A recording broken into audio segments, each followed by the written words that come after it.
des chats qui ont été faits en double aveugle, les patients préfèrent continuer avec ChatGPT qu'avec leur médecin, dont acte. Il n'empêche qu'on a besoin d'une présence humaine. Par exemple, moi je suis neurologue, on peut pas faire de neurologie sans un examen clinique avec ses mains. Il y avait une étude qui montrait que le patient préférait ChatGPT que la relation classique avec le médecin.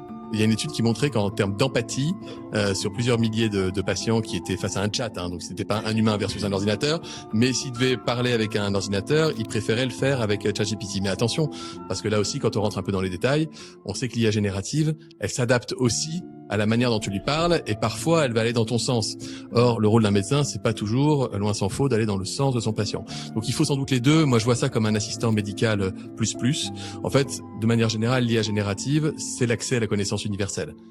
C'est aussi pour la première fois dans l'histoire de l'humanité la capacité de faire quelque chose. On passe du faire au faire.